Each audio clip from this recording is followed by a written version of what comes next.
Bonjour et bienvenue sur Guerre et Plomb pour ce nouvel épisode de Feuilletage Express. Alors cette fois-ci, nous n'allons pas parler d'un jeu de rôle à proprement dit, mais d'un supplément. Ce supplément, c'est Pulp Cthulhu. Alors, Cthulhu est un jeu de rôle dans lequel les personnages ont une espérance de vie assez brève.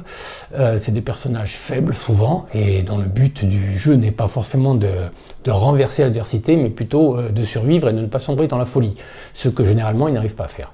Alors Pulp Cthulhu rajoute une couche à cela, c'est-à-dire à élever les investigateurs au niveau héroïque, c'est-à-dire qu'ils auront plus de chances de remporter des victoires contre l'ennemi, aussi noble soit-il, mais aussi cela imprègne un nouveau style de jeu beaucoup plus axé dans le style pulp.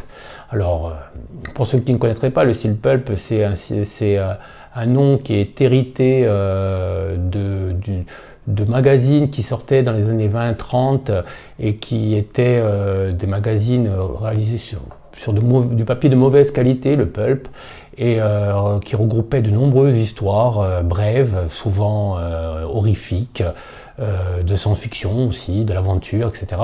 Et c'est cette masse de littérature qui a influencé énormément tous les écrivains de l'après-guerre et les réalisateurs de l'après-guerre, comme Steven Spielberg par exemple, ou George Lucas, qui eux ont vécu de plein pied la période du pulp et qui se sont créés leur imaginaire avec le pulp à base de littérature populaire, très facile à lire, rapide et que les gens se passaient plus ou moins, un peu comme le manga au Japon. Et c'est une littérature qui était très prisée dans les années 20-30 et qui après est un petit peu tombée en désuétude avec l'installation dans les maisons, etc. de la télévision et la généralisation de ce nouveau moyen de média. Alors, la littérature pulp imprègne aujourd'hui énormément le 7e art, la bande dessinée, la littérature aussi, et on retrouve dans toute la littérature pulp actuelle tous les éléments qui faisaient la différence par rapport à la littérature plus sérieuse de l'époque. C'est-à-dire qu'on pourrait citer par exemple les aventures d'Indiana Jones comme des aventures pulp, au regard des exploits accomplis par son personnage principal. Star Wars a un petit côté pulp aussi, donc pulp ne va pas dire forcément vintage. Alors, comment les auteurs ont-ils réussi à introduire cet élément pulp dans l'appel de Cthulhu, sans trop le dénaturer, parce que avant toute chose, même s'il sortait dans de la presse grand public, l'appel de Cthulhu, quand même le mythe de Lovecraft est quand même un mythe très sérieux.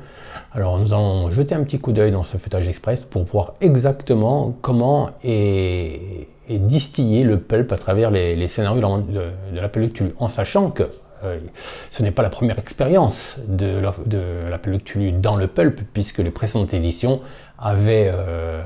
permettaient aussi d'incarner des personnages un peu pulp et d'intégrer des éléments pulp dans les récits.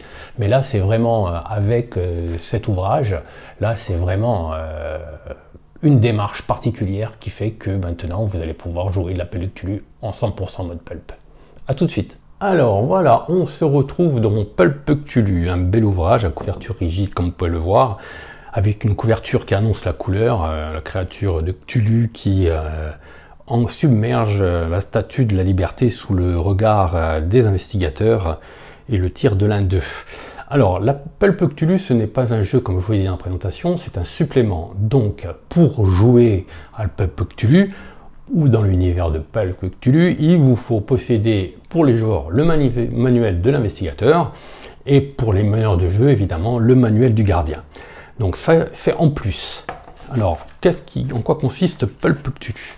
Alors, la première partie, c'est la présentation générale de ce qu'est le style pulp.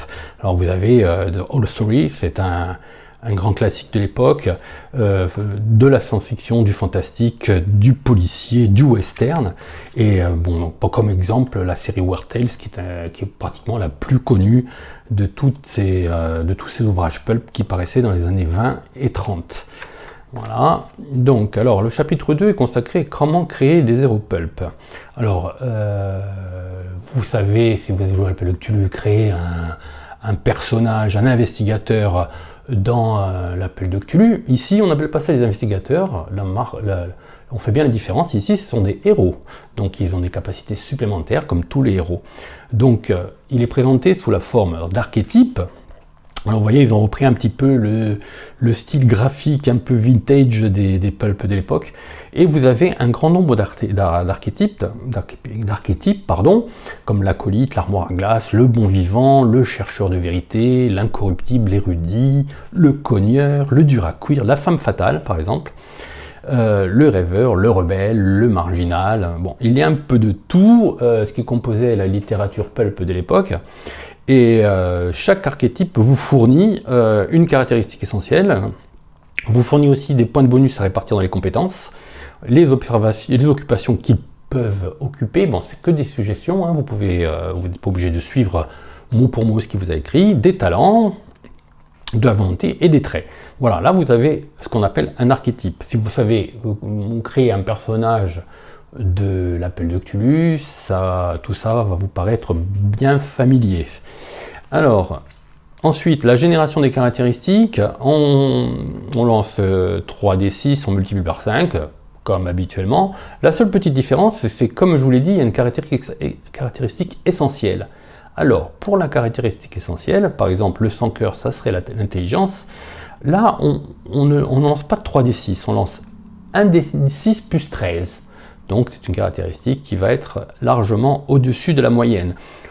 Tous les dérivés se font comme pour le jeu normal. Voilà, il n'y a rien de aucune différence, donc on va passer. Par contre, l'étape 3, c'est le choix de talent pulp. Alors là, vous voyez encore la mise en page respecte très l'esprit de l'époque. Alors là, vous avez la mise en page, vous avez différents talents. Les archétypes vont vous rapporter à ces talents. Vous pouvez choisir le talent à l'intérieur de cette charte ou lancer un D10 et vous fier au hasard. Voilà, c'est aussi simple que ça. Voilà, effrayant, si vous avez un talent d'hiver, si vous avez un talent de combat, vous pouvez être vigilant, avoir une attaque rapide ou le pied léger, hein, qui vont évidemment vous fournir des bonus. Après, l'occupation, comme dans Cthulhu, alors vous pouvez choisir des occupations qui sont déjà dans le manuel de l'investigateur. Cela, c'est des occupations supplémentaires. Voilà. Alors là, vous avez l'aviateur, l'athlète, le barman, le serveur. Alors certaines modifient l'occupation qu'il y a dans le manuel de base, d'autres sont complètement inédites. Voilà. Les dilettantes qui y est déjà, c'est une modification, donc vous prenez plutôt ces caractéristiques-là, contrairement à celles qui sont dans le manuel de l'investigateur. Alors, ce n'est pas des obligations, hein, évidemment. Alors, le gangster mafieux, la frangine, par exemple, là, c'est l'exorciste, le gourou, enfin, vous avez un peu tout, hein, le journaliste d'investigation, l'homme politique, les taïrs, l'homme de main, l'ingénieur, le missionnaire, le membre de tribu. Voilà. Alors, vous avez un grand nombre, hein. Vous pouvez vraiment, il y a grand choix. Voilà. Ensuite, la répartition des compétences, c'est exactement comme dans le manuel du gardien. Voilà. Donc, ça ne figure pas dans le livre, parce que vous avez les mêmes compétences, à la différence près que certaines ont été adaptées. Donc, vous voyez qu'ici, il y a des compétences d'archétype, des compétences d'occupation, voilà, qui sont ici décrites ici quand elles sont un petit peu différentes par rapport aux compétences qui existent déjà. Là, vous avez la liste des compétences totales, hein, vous avez un récapitulatif. Voilà. Donc, il y a quelques petits... Voilà, par exemple, en médecine, Pulp Cthulhu, la différence de médecine dans l'appel de Cthulhu normalement, ça octroie une récupération de 1 des 4 points de vie en cas de succès, voilà, en plus des premiers soins. Pour le reste, la compétence fonctionne exactement comme décrit dans le manuel du gardien, tout simplement. Voilà. La rédaction du profil, voilà. Vous pouvez affiner votre personnage, voilà, son physique, les traits, évidemment. Alors, vous avez des options. Voilà. Et la touche finale. Ici, c'est pour créer un héros de manière accélérée. Bon, moi je trouve pas que créer un héros d'appel de Cthulhu soit très lent, mais bon, il y en a qui veulent aller encore plus vite que cela. Donc là, vous avez des règles optionnelles qui vous permettent... voilà. Alors, un chapitre intéressant, c'est le chapitre 3, c'est les organisations de pulp. Souvent, dans les récits pulp, vous avez les héros regroupés dans dans des organisations qui luttent contre des groupes de méchants organisés de manière très structurée, etc. Là, vous avez des exemples. Alors, le club Vanguard, par exemple, qui est, je crois, à Miskatonic. Donc là, vous avez tout comment fonctionne le club Vanguard. Libre à vous que les investigateurs en fassent partie. Voilà, le club Vanguard d'Arkham, voilà. Ou pas, hein, c'est aux fonctions. Hein. Là, vous avez son histoire, vous avez l'histoire plus précise de ce qui était Arkham. Voilà. Là, le département 29, on est plus dans l'investigation style FBI. Caducée, voilà, aussi, qui est un autre groupe plus obscur, disons plus secret, plus en retrait. Là, vous avez des complots maléfiques. Alors là, on va passer vite, parce que si vous êtes un joueur, vaut mieux vous éviter de lire ça quand même. Même si ce n'est pas interdit complet, mais vous avez plusieurs, les tigres bleus par exemple, vous avez plusieurs groupes de super vilains. Le système de jeu. Alors, on peut se poser la question, quelle est la différence? On pourrait s'arrêter là, voilà. Non, en fait, le système de jeu est le même que dans l'appel de Cthulhu classique, mais il rajoute quelques petits détails qui permettent de donner une atmosphère pulp au récit. Déjà, il y a la chance. La chance est utilisée un petit peu différemment. Là, vous avez le système d'utilisation de la chance. Voilà. Voilà. Là, vous avez ce qu'on peut faire en dépensant des points de chance. Voilà, vous avez plein de trucs que vous pouvez faire. Vous pouvez éviter une mort certaine, transformer une plaie en simple égratignure. Voilà. Une chance qui peut se récupérer. On peut changer un petit peu les résultats du dé avec la chance. Voilà. Les coups fourrés, évidemment, le meneur de jeu peut utiliser aussi la chance pour son avantage. Voilà. Voilà. Alors, les sous-fifres, alors là, c'est un petit ajout qui fait que souvent dans les récits pulp, il y a un héros qui lutte contre un super vilain et tout à côté de lui, plein de sous-fifres en prennent plein la tronche et tombent comme des mouches. Ici, ça permet de mettre justement tout ce petit lot de figurants. Voilà. Des lots de figurants, voilà, ils sont hors de combat quand ils ont perdu la moitié de leur point de vie. Voilà, c'est des personnages qui sont plutôt là pour faire briller le héros qu'autre chose. Alors là, les petites différences qui sont instillées dans le combat. Voilà. Les blessures, les guérisons, la mort. Voilà. Aux portes de la mort, alors là, vous pouvez... avant de mourir dans le pulp, c'est quand même beaucoup plus compliqué parce que le personnage va récupérer des points de vie assez rapidement, donc... il est beaucoup plus endurant que dans l'appel de Cthulhu. Voilà. Récupération de santé mentale. Voilà. Les règles optionnées qu'on peut affiner la chance. Voilà. Alors, il y a une règle spéciale sur l'esquive. Voilà. Il y a des règles spéciales pour le héros qui gère 2 armes, 2 pistolets par exemple. Voilà. Les réussites critiques ont des impacts plus intéressants. L'alcool. Parce que beaucoup de héros pulp ont tendance à apprécier l'alcool. La gestion de la santé mentale. Alors la santé mentale, c'est quelque chose de dramatique dans l'appel de Cthulhu. Ici, c'est un petit peu moins fort, en disant un petit peu moins puissant, mais la différence aussi, c'est quand la personne devient de plus en plus zinzin, dirons-nous, elle va accéder à d'étranges pouvoirs. Voilà. Voilà. Alors ces pouvoirs vont l'entraîner encore plus dans la folie, mais vont lui donner des pouvoirs supplémentaires. Voilà. Les effets de la folie, les talents de folie, voilà. C'est ce qu'on appelle les talents de folie. Voilà. Alors les folies passagères, les temps réels, c'est à peu près les mêmes le même principe que l'appel de Cthulhu, mais bon là vous avez des résultats qui sont complètement différents. Par exemple le 7, c'est Frime, le héros cherche par tous les moyens à attirer l'attention pendant un des 10 rounds en se livrant, s'il le faut, à des actes d'une témérité inouïe, par exemple. Voilà. Dans les folies passagères, ça c'est les folies. Les talents de folie, ils sont tous résumés ici. Voilà. Alors, au fur et à mesure que le personnage devient fou, il acquiert des talents de folie, voilà, qui lui donnent des capacités supplémentaires. La magie, alors, introduction de la magie, voilà. Alors, dans le Mimique de Cthulhu, vous rappelez que les personnages peuvent avoir accès à des sortilèges, etc., mais au prix d'un coût en santé mentale abominable. Ici, ça change pas radicalement hein, par rapport à l'appel de Cthulhu, mais la magie est beaucoup plus facile d'accès, la magie est beaucoup plus facile à utiliser. On peut lancer des sortilèges, vous voyez. Alors sans que ça devienne, on n'est pas quand même dans la fantasy Donjons Dragons, hein, mais bon, les personnages peuvent arriver à lancer des sorts. Voilà. Ils peuvent faire des attaques psychiques, par exemple. Alors vous voyez les différentes possibilités, les compétences, clairvoyance, médiumnité, télékinésie, psychométrie. Les machines infernales et les gadgets. Voilà. Alors diriger une partie pulp, alors là on va passer un petit peu parce qu'il y a des petits détails pour les meneurs de jeu, pour les gardiens. Donc il y a des actions de scénario, voilà. Alors vous voyez que le bouquin, il est à la fois...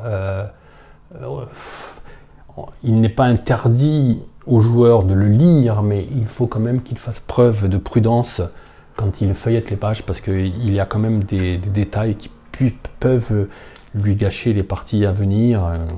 Parce que voilà. Les années 30, alors là, c'est les années 30, on est bien d'accord, pulp. Alors, la description, la retombée sociale, voilà, la prohibition. Alors là, vous avez un peu un descriptif assez général hein, de la période. Le FBI, l'agriculture, la vie quotidienne. Alors là, on est dans l'exploration du monde, divertissement. C'est pas mal, c'est intéressant. Voilà, le danger mondial, le reste du monde, l'Amérique. Voilà, une petite nouvelle. Alors, les méchants, parce que les méchants, c'est ce qui fait les caractéristiques, qui fait le pulp aussi génial, c'est que les méchants sont souvent plus intéressants que les héros, quoi. Voilà. Et là, vous avez des talents pulp pour les personnages non joueurs, nyctalope, volonté de fer, résilient. Voilà. Et là, vous avez des exemples. Voilà, Sinas Carvalho, l'empereur de Jade. Voilà, je passe vite pour pas fouiller les caractéristiques quand même. Hein. Pang Pang, le globe. Sortilège des méchants. Alors oui, vous avez quand même pas mal. Hein. Le corbeau. Les personnages génériques. Les monstres pulp. Les Tyrannosaurus Rex. Pourquoi pas. Et enfin, on arrive au scénario. Alors vous voyez qu'on a fait 140 pages. Tout le reste est consacré au scénario. Là, vous avez différents scénarios. Voilà, je vais passer rapidement. Vous voyez que ce n'est pas des scénarios très très courts. Hein. Il y a de quoi lire et de quoi faire jouer.